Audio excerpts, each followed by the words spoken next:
नमस्कार विद्यार्थी मित्रांनो, मी विनल लोकराज्य यूपीएससी अकॅडमी तुमचं मनापासून स्वागत आहे. तुम्हाला गणराज्य दिवसाच्या मनापासून शुभेच्छा. तुम्हाला माहिती आहे की आपण गेल्या 3-4 दिवस झाले हा फिजिक्स रेल्वेसाठी असलेला एक जो महत्त्वाचा सब्जेक्ट आहे तो आपण बघत आहे. त्यात आपण काय बघितलं तर आपण त्यात सिलेबस बघितला, त्यानंतर आपण त्याच्या क्वांटिटीज म्हणजेच प्रकार बघितले, भौतिक राशी आहे त्याचे प्रकार बघितले. आता त्यात काय हळूहळू आपण काय तर पुढे पुढे आपण जात आहोत. तर बघा की आज आपण काय बघणार आहे तर पुढचा टॉपिक. काल काय बघितलं आपण की फंडामेंटल युनिट भौतिक राशी आणि त्याच्यावरचे क्वेश्चन्स बघितले. आज आपण काय बघणार आहे, आज बघणार राहिलेले टॉपिक त्याच्यावरचे क्वेश्चन्स आणि नवीन सिस्टीम म्हणजे जे 4 प्रकारचे युनिट सिस्टीम आहे त्या आपण बघणार आहोत. आता बघा की आपण काय म्हटलं की डिराइव्ह क्वांटिटी त्याला उत्पन्न राशी हिंदीत म्हणतात आणि साध्य राशी आपल्याला मराठीत म्हणताना दिसते. म्हणजेच काय साध्य राशी म्हणजेच काय, अशी राशी जी मूलभूत राशीच्या मदतीने निर्माण झालेली दिसते. अशी राशी जी मूलभूत राशीच्या मदतीने निर्माण झालेली दिसते. म्हणजेच काय तर मूलभूत राशी म्हणजेच काय की बाबा 7 प्रकारच्या राशी आहेत. M K L T S A T L T 7 प्रकारच्या आपण राशी बघितल्या. Mass, length, time, current, amount of substance, luminous intensity आणि टेम्परेचर. MLTC ALT आपण हे पाठ केलं. तर MLTC ALT पासून म्हणजे आता हे कशासाठी बघतोय आपण तर डिराइव्ह का बघायचं हे तर एक अशी राशी आहे जे दोघांचे मिळून आपल्याला दुसरी राशी निर्माण करता येते. आता म्हणजेच काय तर मला सांगा की एक स्पीड आहे म्हणजे वेग आहे. तर वेग कसा काढतो आपण, आपल्याला डिस्टन्स पाहिजे आणि टाइम पाहिजे. कुठे जाताना जर गाडी तुमची धावती आहे त्यासाठी आपल्याला एक टाइम पण लागेल आणि डिस्टन्स पण लागेल. म्हणजे ज्या दोन गोष्टी मिळून आता डिस्टन्स आणि टाइम त्यात आपण डिस्टन्स म्हणजे लेंथ आणि टाइम म्हणजे टेम्परेचर या दोन मूलभूत राशीचं कॉम्बिनेशन करून आपण तिसरी राशी निर्माण केली किंवा तिसरी संख्या निर्माण केली तर त्याला काय म्हणतात आपण डिराइव्ह क्वांटिटी म्हणतो. म्हणजे अशी क्वांटिटी ज्या क्वांटिटीमध्ये 2 किंवा 3 जास्त मूलभूत घटक यूज केलेले आपल्याला दिसतात त्याला काय म्हणतात मूलभूत राशी. तिला डिराइव्ह राशी किंवा त्याला मराठीत काय म्हणतात साध्य राशी. आता काय बघणार आहे आपण त्याच्या पुढची तिसरी राशी आहे ती म्हणजे काय स्केलर क्वांटिटी अदिश राशी. आता हे आपण बघत आहे तुम्हाला जवळपास 3 दिवस झाले मी हेच सांगतेय. अशी राशी ज्या भौतिक राशीच्या परिमाणाने परिमाण दर्शवता येते. परिमाण म्हणजे काय मॅग्निट्यूड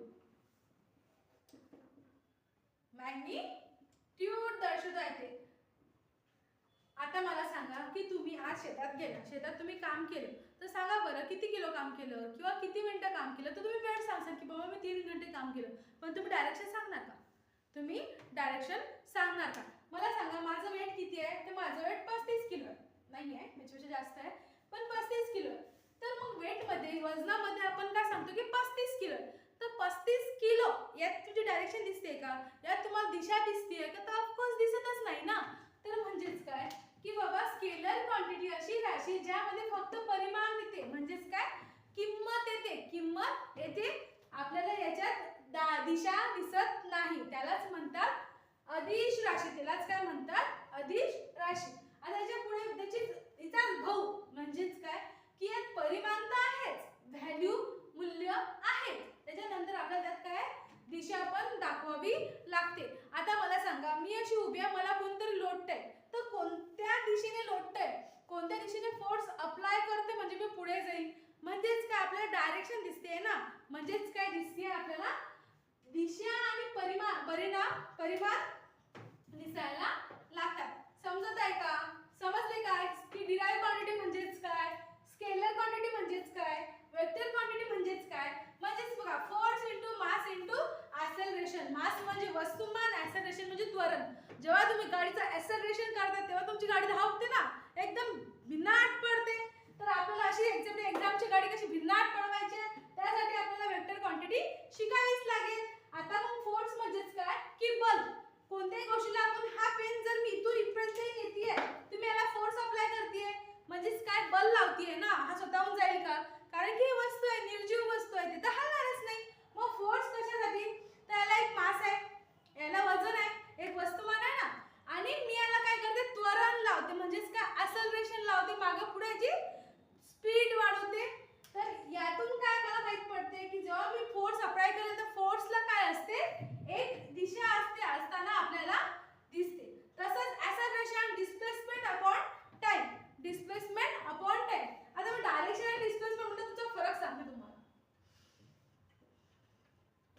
डायरेक्शन आणि डिस्प्लेसमेंट.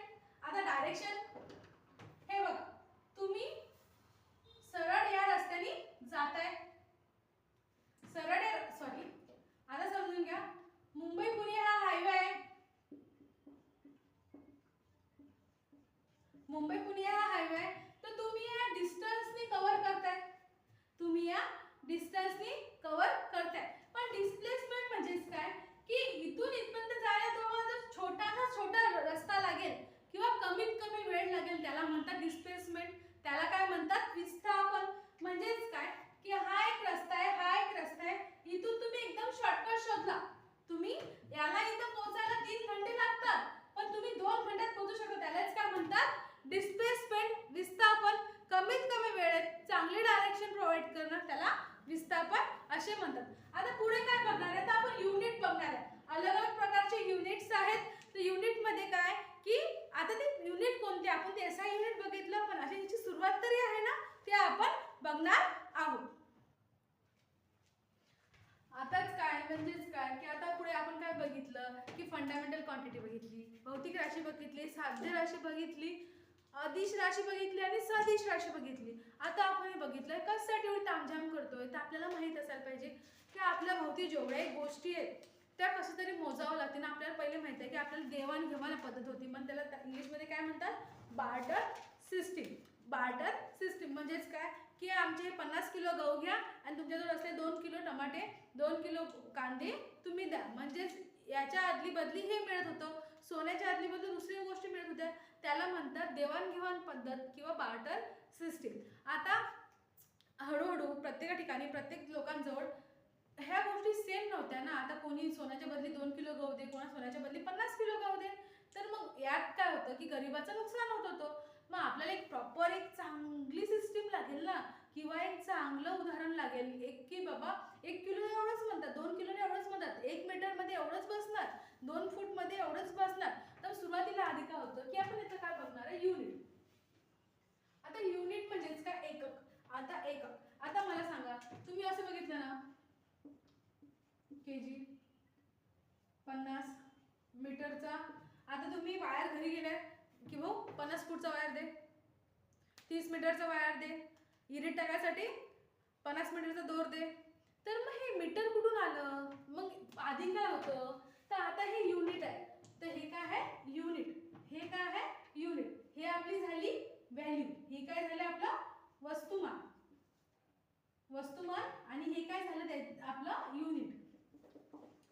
तर हे युनिट कुठून आलं, हे एकक कुठून आलं, ते हे एकक आलं या 3 पद्धतीच्या परिमाणाने किंवा पुढे याच्यात कसं वर्क होईल याने. आता पहिलं पद्धत काय त्यांनी सुरुवात केली प्राचीन काळात किंवा मध्ययुगीन काळात, किंवा बघा आपण आपल्या 20 वेस्टर्न कंट्री जेवढ्या असतील युरोपियन कंट्री तिकडे आपल्याला हे बघायला मिळते. तर त्यांनी काय केलं की सुरुवातीला आपण CGS पद्धत वापरली.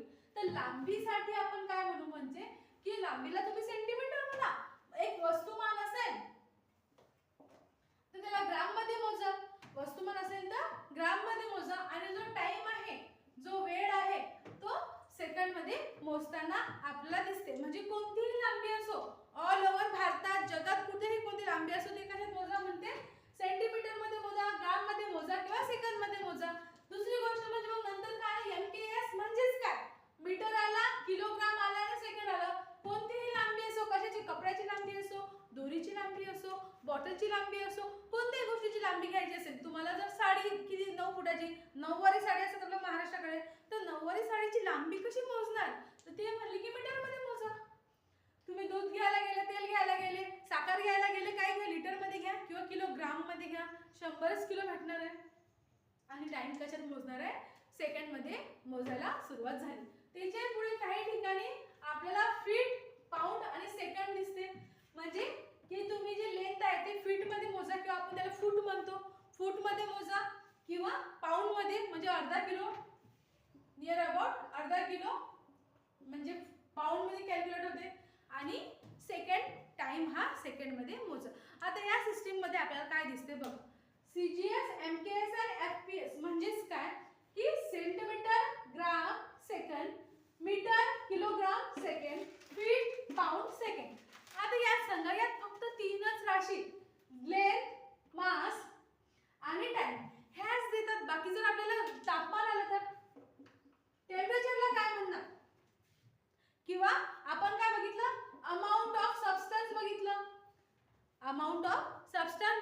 पदार्थाचे परिणाम असले तर मग यांना पण युनिट लागेल ना. तर या 3 मुळे आपलं काम होत आहे का? या 3 मुळे आपलं काम अडतंय ना. आपलं काम अडतंय.